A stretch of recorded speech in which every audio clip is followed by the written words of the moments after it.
자, 이제 우리가 계속 16장 이제 두 번째 시간을 보고 있습니다. 오늘로 이제 16장은 마무리가 될 것입니다. 자, 여기 16장의 핵심적인 인물이 3명이 나온다는 것을 우리가 알 수 있습니다. 이제 첫 번째 인물은 당연히 아브라함이고, 그리고 이 이야기를 지금 주도해 가고 있는 사라가 등장을 하고, 또 그의 여종 하갈이 등장을 합니다. 이 세 사람이 한데 얽혀서 지금 우리가 보고 있는 이 이야기를 전개해 나가고 있습니다. 근데 이 이야기의 전개를 이뤄내고 있는 이 세 사람은 무엇을 가지고 있냐면 각자의 계획을 가지고 있었어요. 그러니까 사라의 계획을 우리가 먼저 살펴보면, 사라는 어떤 계획을 가지고 있었습니까? 사라는 자기의 여종인 하갈을 들여서 임신하지 못하고 있는 자기 대신 임신을 하게 해서 그 아들을 얻음으로 자기는 후사를 얻게 되고, 또 가정의 평화를 이뤄낼 수 있고 하나님의 언약도 성취할 수 있게 되는 이런 계획을 가지고 있었던 거죠. 그리고 아브라함은 아내 사라의 말처럼 그렇게 하면 후사를 자연스럽게 얻을 수 있겠다, 그리고 또 가정의 평화와 질서도 유지할 수 있겠다라는 생각을 가졌습니다. 자, 이런 상황 가운데 사라가 하갈을 아브라함에게 준단 말이에요. 그러면 여러분, 사라에게는 여종이 굉장히 많이 있었을 거예요. 왜냐하면 그 아브라함의 집안 가운데서는 종들이 매우 많았기 때문입니다. 기본적으로 수백 명 이상이었어요. 그렇기 때문에 사라에게도 하갈 이외에 다른 여종이 많았음에도 불구하고 굳이 아브라함에게 하갈을 추천한 이유는 무엇이겠습니까? 사라가 하갈을 그만큼 신뢰한다는 뜻인 겁니다. 그러니까 평상시 하갈과 마주대야 하면서 생활을 해보면 하갈이 사라에게 매우 잘했고 공손하게 나와왔기 때문에 사라가 하갈을 보았을 때, 이 여종이면 우리의 아브라함에게 주어서 우리의 후사를 잇게 해도 되겠다라는 충분한 판단이 섰더라는 것입니다. 그런 판단이 섰기 때문에 하갈을 아브라함에게 줬던 거죠.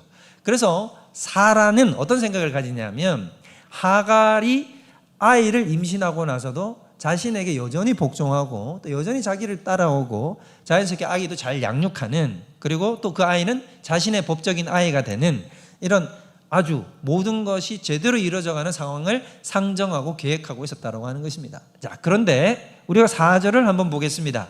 4절을 읽어봅니다. 다 같이 시작. 아브라함이 하갈과 동침하였더니 하갈이 임신하매 그가 자기의 임신함을 알고 그의 여주인을 멸시한지라. 자, 여기 보면은 하갈이 임신과 동시에 태도가 돌변해요. 180도 바뀌어서 어떻게 나옵니까? 자기의 여주인인 사라를 멸시합니다. 멸시. 자, 멸시한다는 것은 아주 그냥 적당히 대하는 것이 아니라 이렇게 눈을 내리깔고 교만한 자세에서 이제 위치를 역전시켜서 내려다보고 있다는 거죠. 그러니까 하갈이 도리어 여주인의 입장이 되고, 사라가 여주인인데도 불구하고 하갈은 마음으로 내가 이제 누구다, 내가 이 집안의 대를 이어나가는 내가 여주인이라는 마음으로 사라를 그렇게 대하였다라고 하는 것입니다. 자, 이런 모습을 보면 사라의 계획이 완전히 여기서 어긋나고 있는 것을 보고 있는 겁니다. 사라가 이런 것을 예상했다면 하갈을 줬겠습니까? 안 주죠. 그러니까 사라는 하갈을 철석같이 믿은 거예요. 절대로 이런 일은 없을 거라고 생각을 했는데 자기의 생각과는 정반대로 하갈이 행동하는 것을 보고 있는 것입니다. 자, 이런 상황 가운데 사라는 성격이 매우 좋지 않아요. 괴팍합니다. 얼굴만 이쁜 게 아니라 성격도 한 성깔 하시는 분이 우리 사라 여사님이란 말이에요. 근데 이 사라가 어떻게 했느냐, 가만히 있지 아니하고 5절에 보면 뭐라고 얘기를 합니까? 5절에 보면 이렇게 얘기해요. 아브라함한테 찾아가서 얘기를 하는 거예요. 내가 받는 모욕은 누가 받아야 된다고? 당신이 받아야 된다. 내가 받는 모욕은 당신 아브라함이 받아야 돼요. 왜? 내가 나의 여종을 당신의 품에다 두었는데 그가 자기 임신함으로 나를 멸시하니까 당신과 나 사이에 여호와께서 판단하셔야 된다라고 이렇게 얘기를 합니다. 사라가 지금 매우 흥분해 있고 분노해 있는 상황인 거예요. 그러니까 사실 여러분, 이런 잘못된 계획을 수립한 당사자는 누굽니까? 사라죠. 근데 사라는 이 탓을 누구에게로 향하고 있냐면 철저하게 아브라함에게로 향하는 거예요. 그리고는 아브라함에게 당신이 그렇게 해서 당신이 이 이야기를 만들고 당신이 이렇게 만들었으니 당신이 책임져! 여러분, 엊그제도 집에서 이런 일이 있었는지 모르겠지만 이렇게 하는 거예요. 그러니까 사라가 가만히 안 있으니까 그러면 여러분, 아브라함이 깨어있는 남자라면 어떻게 해야 될까요? 걱정하지 마, 내가 다 정리하겠어, 이래가지고 딱 정리를 해야 되는데 아브라함이 어떻게 반응하느냐? 5절 말씀 보면, 자 6절 말씀 보면 이렇게 얘기합니다. 6절 한번 읽어볼까요? 시작. 아브라함이 사레에게 이르되 당신의 여종은 당신의 수중에 있으니 당신의 눈에 좋을 대로 그에게 행하라 하매 사레가 하갈을 학대하였더니 하갈이 사레 앞에서 도망하였더라. 아브라함이 어떻게 합니까? 책임을 회피해요. 자기가 책임을 회피해버리고, 하갈은 당신 종이잖아, 그러니까 당신 마음대로 해도 돼, 당신이 원하는 대로 해버려 라고 모든 책임의 권한을 누구에게로 위임시켜버리냐면 사라에게로 위임시켜버리는 거죠. 그랬더니 사라는 옳다구나 하고는 어떻게 해버리냐면 하갈을 어떻게 했다 그러죠? 학대.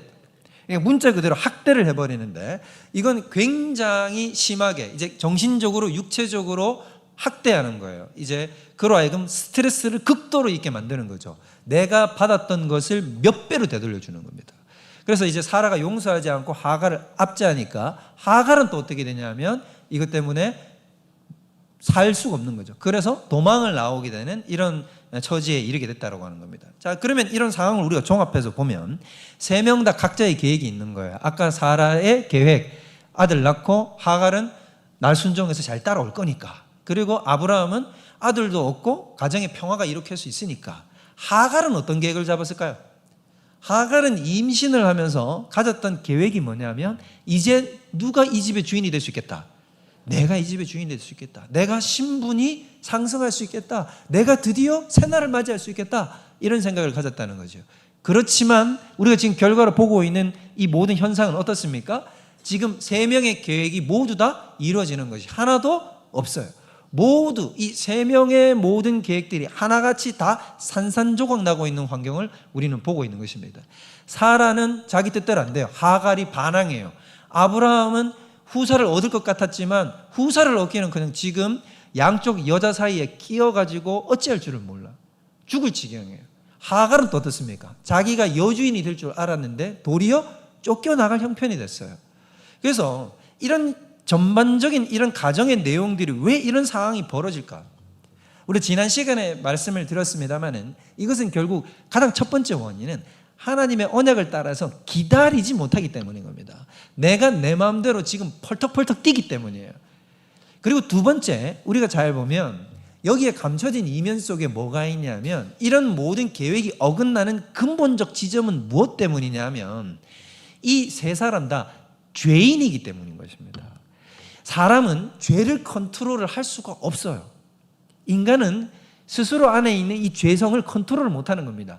하갈은 하갈 속에 있는 그 죄성을 컨트롤하지 못해요. 그리고 사라는 사라 속에 있는 죄성을 컨트롤하지 못해요. 아브라함은 아브라함 속에 있는 죄성을 컨트롤하지 못하는 겁니다. 그렇기 때문에 이 컨트롤하지 못하는 이 죄가 이 가정을 휘어잡아 버리고 있는 거지요. 더 큰 문제는 뭘까요? 자, 여러분, 지금 이 세 명 다 죽을 맛일까요? 죽을 맛일까요? 죽고 싶잖아요. 지금 막 사라는 남편을 막 바가지를 벅벅 긁어야 되고, 아브라함은 긁혀서 죽을 것 같고, 하갈은 핍박받아 죽을 것 같고, 세 명도 죽을 것 같이 힘든데, 여러분 잘 보면 셋 다 안 하는 게 있어요. 희한하게 셋 다 뭘 안 해요. 뭘 안 하죠? 하나님을 안 찾아요. 신기하지 않습니까? 여러분, 힘들고 죽을 것 같으면 누구를 찾아야 돼요? 하나님을 찾아야 되잖아요. 근데 사라도 하나님 안 찾고, 아브라함도 하나님 안 찾고, 하갈은 당연히 하나님 안 찾고, 세 명 다 이 중에 이 집안의 그 누구도 하나님 앞에 이 문제를 가지고 올라가서, 하나님, 저희가 이 문제 어찌할 수 없사오니 주여 주님께서 친히 해결하여 주시고 친히 임하여 주시고 우리 가정을 회복시켜 주시옵소서, 이렇게 기도하는 한 사람이 없다는 것입니다. 그러므로 지금 이 가정이 이렇게 엉망진창으로 흘러가는 근본적인 이유는 뭐냐? 그 근원 속에 하나님의 언약을 따라가지 않는 조급함이요, 두 번째는 그들의 죄성이요, 세 번째는 기도하지 않음이 이 속에 자리 잡고 있다고 하는 것입니다. 자, 그러나 여기에서 그쳐버렸으면 우리는 절망 그 자체겠죠. 근데 하나님은 그렇지 않다는 것입니다. 우리의 위대하시고 우리가 의지하시는 그 하나님께서는 이 상황을 역전시켜 버린다는 것입니다. 자, 7절 말씀을 우리가 다 같이 한번 읽어보겠습니다. 시작. 여호와의 사자가 광야의 샘물 곁 곧 술길 샘 곁에서 그를 만나. 자, 이 7절이 너무너무 중요해요. 잘 보면 여기 여호와의 사자가 나오죠. 9절에도 보면 여호와의 사자, 10절에도 여호와의 사자, 11절에도 여호와의 사자예요. 이 여호와의 사자라는 표현은 구약에서 누구를 지칭해서 쓰는 말이냐면 제2위 하나님 성자 예수 그리스도를 지칭할 때 여호와의 사자라는 표현을 씁니다. 자, 그러면 여기서 나타나신 분이 누구냐면 예수님인데, 이 예수님이 누구에게 나타나신 7절에 그를 만나라고 되어 있지 않습니까? 이게 놀라운 지점이라는 거예요. 자, 왜 그러냐? 고개 드시고. 왜냐하면 아까도 말씀드렸지만 아브라함도 하나님을 찾지 않았고 사라도 하나님을 찾지 않았고 더군다나 하갈은 하나님을 모르기 때문에 하나님을 찾지 않았어요. 근데 그 고통하는 하갈에게 누가 찾아오셨냐면 먼저 하나님이 찾아오셨다는 것입니다. 바로 그것이라는 거예요. 그러니까 우리 삶도 마찬가지라는 거죠. 우리의 어려움, 우리의 낙심, 우리의 절망, 우리의 고통 가운데로 우리가 먼저 하나님을 찾은 게 아니라 하나님이 우리 가운데로 먼저 찾아오신 것입니다. 우리의 삶의 한가운데, 우리의 정황 한가운데로 뚫고 들어오셔서 우리를 홀로 버려두지 아니하시는 그 하나님, 그 하나님이 오늘 하갈을 만나 주셨다는 것입니다. 그와 마찬가지로 오늘 여호와의 사자가 예수 그리스도라고 얘기를 했잖아요. 인류가 동일한 거예요. 모든 인류는 죄를 범하였어요. 하나님의 영광에 이르지 못하여 한 번 죽는 것은 사람에게 정해진 것이요 그 이후에는 심판이 있을 수밖에 없는 것입니다. 그러면 그런 심판 가운데서 저주와 멸망으로 영원한 사망으로 떨어질 수밖에 없는 우리인데, 우리는 정작 그런 상황임에도 불구하고 우리가 먼저 하나님을 찾았습니까? 안 찾아요. 여러분, 지금 우리는 교회에서 이렇게 예배 드리지만 지금 이 바깥에서 지금도 저 분주하게 거리를 오고 가고 있는 저 수많은 사람들은 저대로 두면 어디로 갑니까? 지옥길을 향해서 가는 거예요. 근데 저 분들이 스스로 분발하여 하나님을 찾습니까? 찾지 않잖아요. 죽을 것 같은 저 상황인데도 하나님을 찾지 않아요. 찾을 수가 없어요. 그런데 그 인간을 향하여 하나님이 어떻게 하시냐면 먼저 찾아오시는 하나님이신다는 거예요. 요한복음 15장에 보면 이렇게 얘기합니다. 너희가 나를 택한 것이 아니요 내가 너희를 택하여 세웠나니. 할렐루야. 하나님이 우리를 먼저 택하여 세운 것입니다. 지나온 세월을 우리 되돌아보란 말이에요. 우리가 하나님 찾았습니까? 우리가 하나님의 이름을 불렀습니까? 적어도 저는 안 그랬어요. 적어도 저에게는 하나님이 누군지도 모르고 예수님도 누군지도 몰랐지만 어느 날 살아계신 그 하나님이 제 앞에 서셨어요. 그리고 제 안에 성령께서 들어오셨고 예수 그리스도의 십자가의 피 묻은 피로 저를 씻어주셨어요. 그 은혜로 제가 여기 서 있는 것입니다. 우리 모두가 다 마찬가지인 것입니다. 오늘 그 은혜를 하갈도 이미 본 것이다. 여호와의 사자가 그를 만나. 할렐루야. 찾아오셨고 그뿐만 아니라 하나님이 이 모든 것을 바로잡아 주실 때 8절 뭐라고 얘기하시냐. 이르되 하갈을 부르는데 뭐라고 부르십니까? 사레의 여종 하갈아 라고 부른단 말이에요. 여기서 뭘 가르쳐 주냐면 정체성을 가르쳐 주는 거예요. 좀 쉽게 얘기하면 주제 파악하게 시켜준단 말이에요. 하갈아, 너는 여자 주인이 아니야. 너는 여주인이 아니다. 너는 누구의 종이다? 너는 사레의 여종이다. 기억해라. 너는 사레의 여종이다. 너는 사레의 여종으로서 부름받은 존재다. 그렇기 때문에 네가 있어야 될 자리는 사레의 여종으로 있어야 되지 네가 여주인으로 있는 것이 너의 자리가 아니다 라고 얘기하고 있는 것입니다. 여러분, 우리도 똑같습니다. 인간의 죄가 뭔가요? 인간의 근본적인 원죄 우리 배웠지 않습니까? 우리가 창세기를 통해서 가장 중요한 메커니즘이 이 원죄가 무엇인지를 알아야 이 뒤에 성경이 싹 다 파악된다 그랬어요. 그러면 원죄가 우리가 무엇이라고 배웠냐면 인간이 뭐가 되려고 하는 것입니까? 하나님 되려고 하는 거예요. 쉽게 말하면 뭐 파악이 안 되는 거예요? 주제 파악이 안 되는 거란 말이에요. 우리가 뭐가 되려고 하면 우리가 주인 노릇을 하려고 하는 것입니다. 그래서 이 땅에 예수님 여호와의 사자가 오셔서 우리를 바로잡으시는 그 핵심의 기저에는 뭐가 있냐면 우리를 다시 피조물의 자리, 주님을 섬기는 자리, 낮아진 그 자리로 우리를 인도하여 가시는 것입니다. 근데 여러분, 그 자리가 저주의 자리가 아니라 그 자리가 행복의 자리요, 구원의 자리요, 기쁨의 자리요, 영생과 구원과 생명을 얻는 자리인 줄 믿으시기 바랍니다. 그래서 하갈에게 너는 사레의 여종이라는 말은 하갈을 하나님께서 찍어 누르려고 하는 말이 아니라 도리어 하갈을 살려주시는 말이에요. 동시에 누구에게 하고 있는 말이냐면 이 땅에 있는 우리에게 너는 피조물이지 너는 창조주가 아니라는 말을 하고 있는 것입니다. 그래서 너는 나의 다스림 속에 들어오면, 하나님의 날개 그늘 안으로 들어오면 너는 풍성함과 행복과 복락을 누리게 된다는 것을 주님 말씀하고 계신 것입니다. 그러므로 오늘 뒤에 보면 뭐라고 얘기합니까? 9절에 보면 네 여주인에게로 돌아가서 그 수하에 복종하라 라고 얘기를 하는 거예요. 여러분, 우리가 살 길도 하나밖에 없어요. 하갈이 살 길은 다시 사레에게 돌아가서 그 수하에서 복종하는 길이요, 우리가 살 길은 다시 예수 그리스도에게로 돌아가서 복종하는 길밖에 없으심을 믿으시기 바랍니다. 우리가 살 길은 우리의 주인 되시고 우리의 구원 되시고 우리의 생명 되시는 예수 그리스도에게로 다시 돌아가 그분을 나의 주인으로 섬기고 그분 앞에 엎드려 그분을 경외하는 것만이 우리가 다시 살 수 있는 유일한 힘과 방편이요 길이라는 것입니다. 자, 이렇게 갔을 때 저는 이 뒤에 대목이 더 큰 은혜를 주시는 것 같아요. 10절에 보면 여러분, 하나님 입장에서는 이스마엘이 썩 기분이 좋을까요? 기분이 나쁠까요? 이스마엘을 보면 다시 물을게요. 이스마엘이 하나님은 받아들이기 싫을까요? 받아들이기 싫을까요? 받아들이기 싫죠. 왜? 지금 이스마엘은 어떤 열매와 어떤 그 핵심의 결집체 요소냐면 아브라함과 사라와 하갈 이 세 명이서 하나님의 뜻에 따르지 아니한 하나님의 계획에서 벗어난 자기들끼리 북치고 장구쳐서 만들어낸 결과물이란 말이에요. 그러면 하나님 입장에서는 그 결과물인 이스마엘이 간합할 수가 없는 사람인 거예요. 그렇지 않겠습니까? 그런데 하나님이 어떻게 하시냐? 오늘 10절 말씀에 보면 또 그에게 이르되 내가 너의 씨를 크게 번성하여 이스마엘을 번성시켜서 그 수가 많아서 셀 수 없도록 내가 민족을 이루게 만들어 주겠다라고 축복하신다 이 말이에요. 여러분, 하나님의 은혜와 긍휼이신 줄 믿으시기 바랍니다. 우리가 다윗을 보면, 우리가 아까 유초등부 다윗 우리 영상 봤잖아요. 다윗이 승승장구하던 사람이었어요. 어딜 가든 승리하는 사람. 왜? 하나님만 의지했거든요. 근데 그의 인생의 유일한 과오가 뭐였냐면 밧세바와 동침한 거였습니다. 밧세바와 동침한 그 사건은 다윗의 삶 속에서 씻을 수 없는 과오인 거예요. 근데 그 다윗이 밧세바와 동침하여 낳은 아들이 누굽니까? 결국엔 솔로몬이거든요. 그러면 하나님 입장에서는 솔로몬을 보기 싫겠어요? 보기 싫겠어요?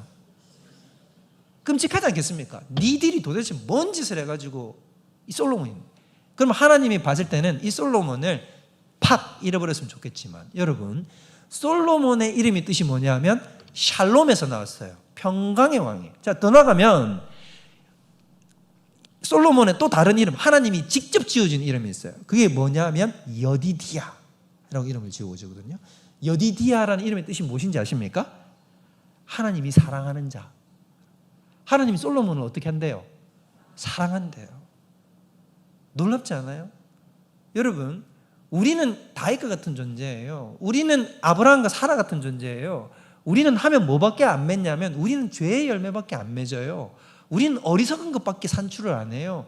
그런데 하나님은 우리 삶을 사랑해 주세요. 우리 삶에 은혜를 베풀어 주세요. 우리가 낳은 그 죄악의 열매들을 하나님은 죄악의 열매로 가만두지 아니하시고 이걸 변화시키셔서 은혜와 사랑으로 완전히 역전시켜 버리는 거예요. 그것을 버린 자라 칭하지 않고 하나님이 이스마엘 해버리신다 이 말이에요. 이스마엘이라는 뜻이 뭐냐? 하나님이 친히 너의 아들을 이스마엘이라고 이름을 지어줘요. 이 이스마엘이라는 이름의 뜻이 이래요. 여러분들이 11절 한번 읽어보겠습니다. 시작. 여호와의 사자가 또 그에게 이르되 네가 임신하였은즉 아들을 낳으리니 그 이름을 이스마엘이라 하라. 이는 여호와께서 내 고통을 들으셨음이니라. 이스마엘이라는 이름의 뜻이 뭐냐면 하나님께서 들으신다는 거예요. 그래서 이는 여호와께서 네 고통을 들으셨음이라. 이게 이스마엘의 뜻이에요. 그래서 여러분들 우리 쉐마라는 말을 알지 않습니까? 많이 들어보셨죠? 신명기 6장에 들으라 이스라엘이여 너는 마음을 다하고 뜻을 다하고 힘을 다하여 주 너의 하나님을 사랑하라 할 때 이 말이 한마디로 줄여가지고 이스라엘 유대인들은 뭐라고 부르냐면 이건 쉐마 이스라엘이라고 줄여서 부릅니다. 그 이 쉐마라는 게 뜻이 뭐냐면 듣다, 들으라 이 뜻이거든요. 이 쉐마엘, 이 쉐메엘이라고 얘기하는 게 뭐냐면 듣는다는 거예요. 엘이 들으셨다는 거죠. 하나님이 우리의 고통을 들으셨다 이 말인 것입니다. 하나님이 누구의 고통을 들으셨냐면 하갈의 고통을 들으셨어요. 하갈이 아파하는 것. 여러분 하갈의 아픔이 느껴지십니까? 하갈의 입장에 우리가 대보면 하갈은 일평생 자기 인생을 주도해 본 적이 한 번도 없어요. 종으로 살았어요. 태어날 때부터 이 사람은 노예였어요. 한 번도 내가 하고 싶은 걸 해본 적이 없어. 누가 시키는 것만 했냐면 주인이 시키는 것만 하고 살아온 인생이었단 말이에요. 내가 하고 싶은 걸 하는 인생이 아니라 시키는 걸 해야만 하는 인생으로 살아왔고 끌려다니는 인생을 살아왔고 사람 대접 못 받는 인생 살아왔단 말이에요. 근데 그 하갈의 고통, 학대당하는 그 하갈의 고통을 누가 들으셨다고요? 하나님이 들으셨어요. 그러면 여러분 하갈의 고통만 하나님이 들으셨을까요?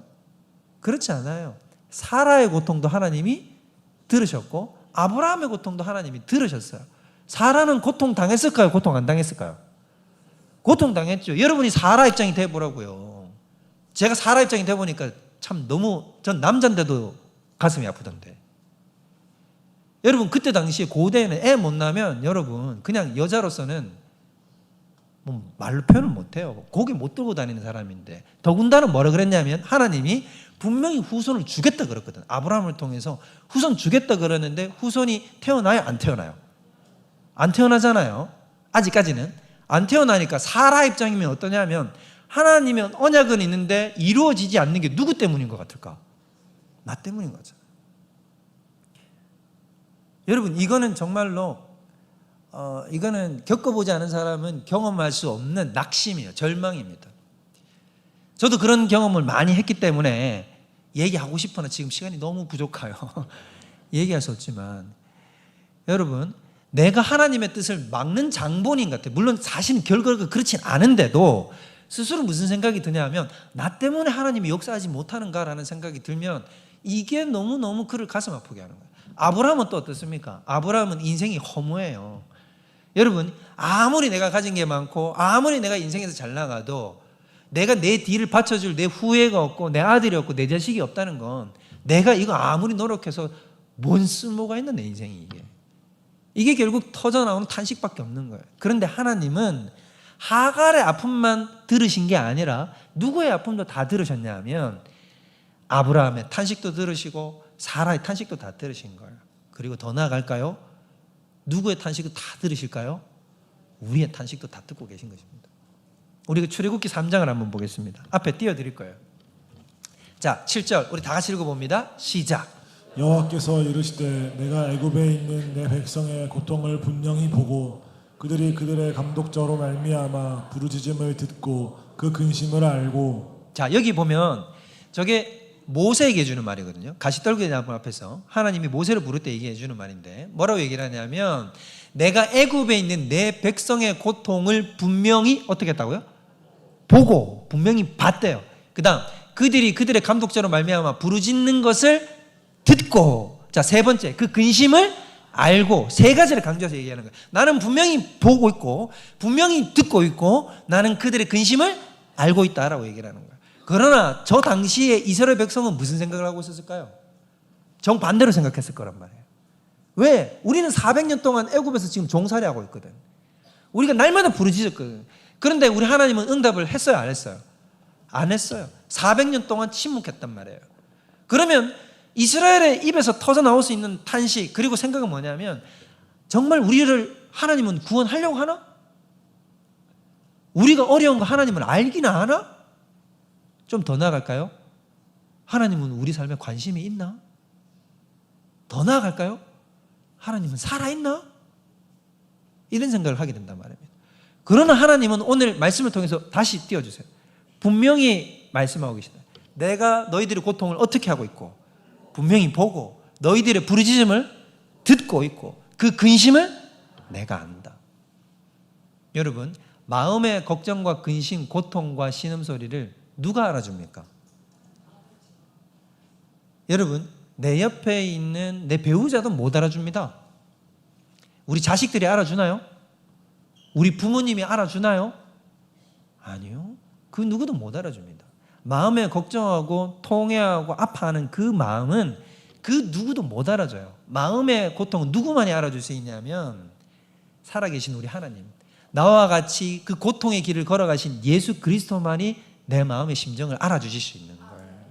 그래서 주님께서는 어떻게 하고 계시냐면 여러분의 그 세세한 고통과 울부짖음과 눈물과 신음소리 하나도 다 주목하시고 다 알고 계심을 믿으시기 바랍니다.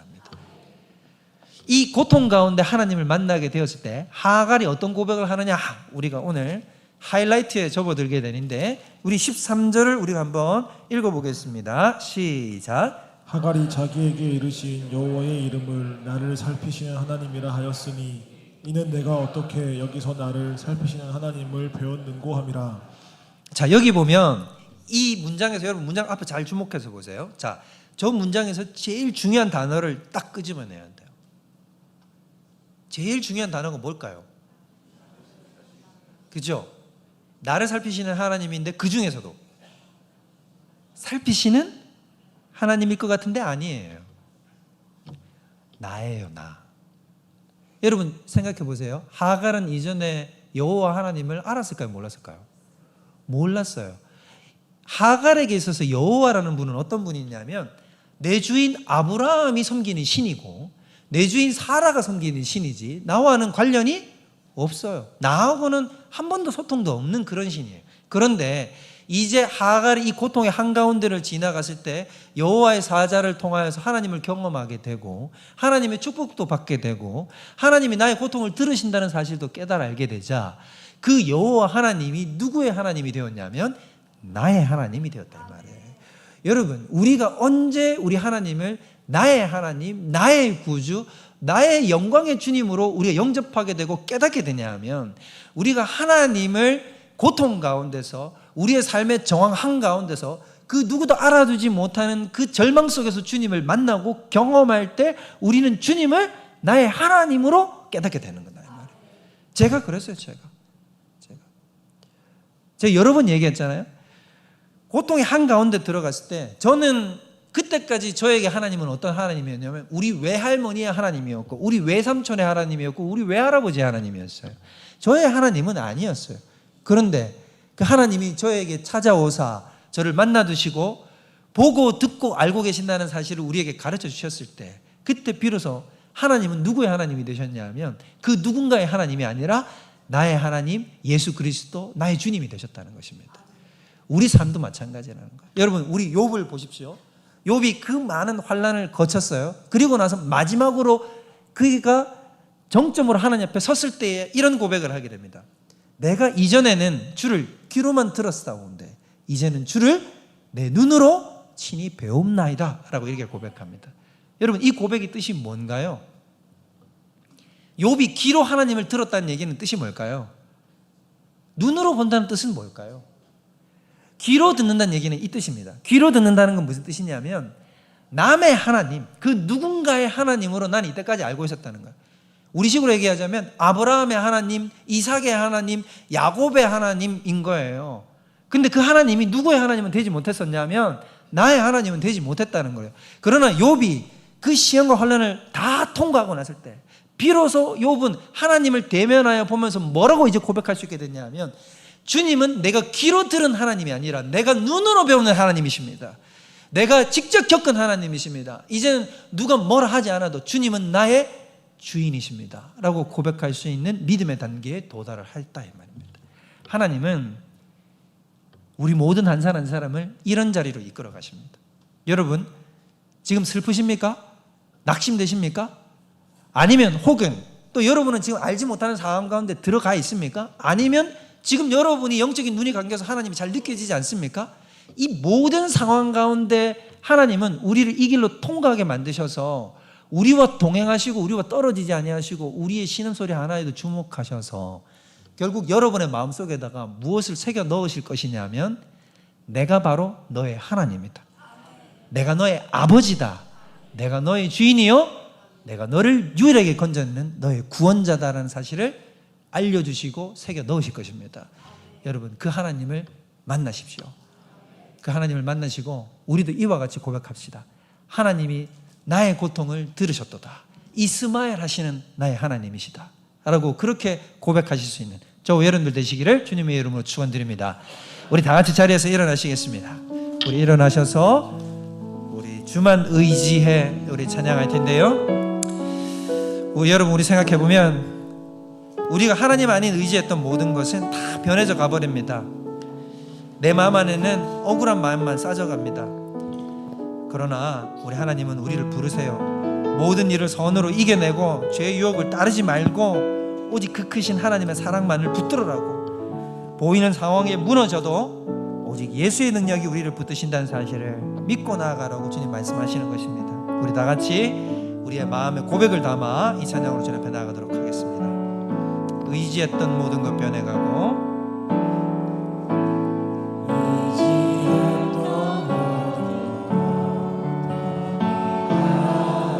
억울한 마음은 커져가네.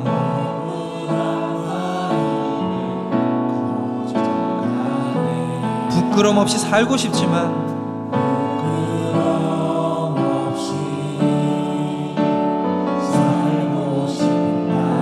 주님은 아십니다. 우리 모든 일이 닥쳐올 때 선으로 이겨내야 됩니다.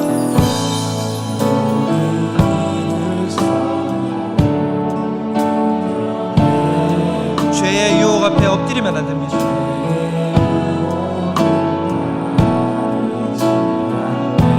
나를 구원하신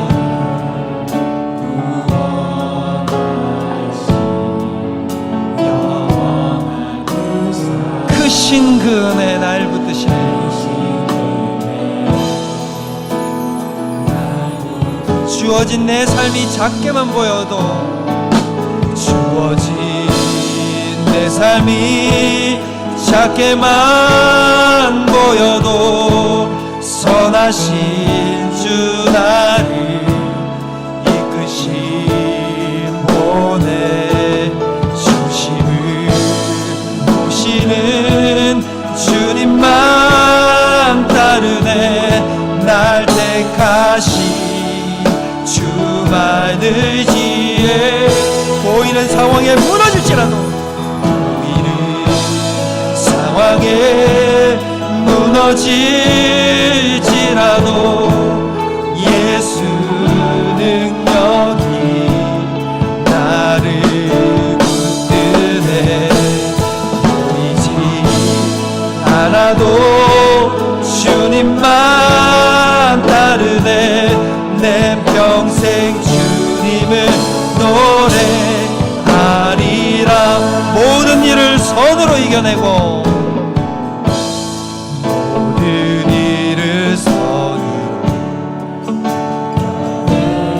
죄의 유혹을 따르지 않습니다. 나를 구원하신 나를 구원하신 영원한 그 사랑 크신 그네 날 붙드시네. 주어진 내 삶이 작게만 보여도 선하신 주 나를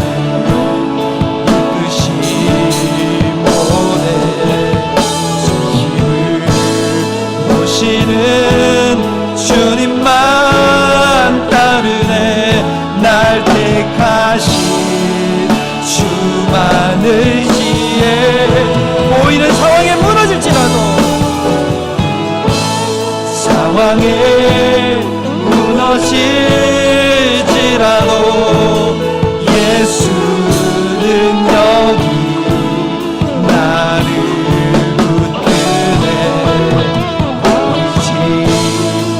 나도 주님만 따르네. 내 평생 주님을 노래하리. 우리 두 손 들고 주어진 내 삶이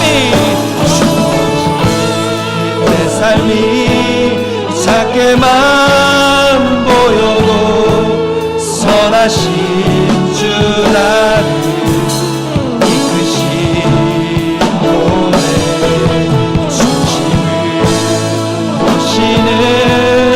주님만 따르네. 날 택하신 주만 의지해.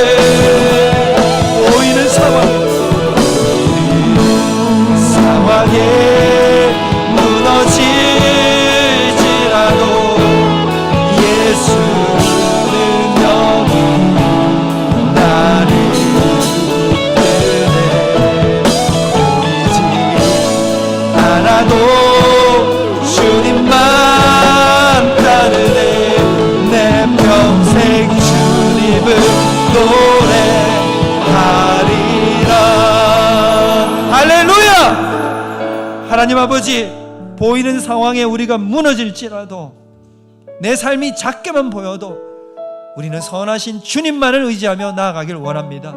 우리 일평생 주만 보게 하여 주시옵소서. 주만 찬양하게 하여 주시옵소서. 주님만 붙잡고 나아가게 하여 주시옵소서. 약속의 말씀 붙잡고 기다리게 하여 주시고, 조급하지 않게 하여 주시고, 이 약속의 말씀 때가 이르르니 반드시 응답되리라 주님 말씀하여 주셨사오니 그 뜻 붙들어 나아가는 저희들이 될 수 있도록 역사하여 주시옵소서. 주님, 우리의 삶을 볼 때에 내가 해결할 수 없는 이 상황, 내가 절망하는 이 상황 가운데 있사옵나이다. 그러나 주님, 우리는 믿사오니 주님께서 호련히 우리 인생 가운데 찾아오사 예수 그리스도께서 성육신하셔서 불쌍한 우리 인생 가운데 오셔서 우리를 구원하여 주신 것처럼, 우리의 가정 가운데, 우리의 직장과 일터 가운데, 우리의 자녀들 가운데, 우리의 부모들 가운데, 우리의 배우자들 가운데 찾아오셔서 우리를 구원하여 주실 것을 믿사옵나이다. 아버지, 우리 대형교회를 새롭게 하여 주시옵소서. 우리가 가는 곳마다 이 어두운 땅이 밝혀지게 하여 주시옵소서. 이 나라 민족도 회복되게 하여 주시고, 열방도 주님 앞에 돌아오게 하여 주시옵소서.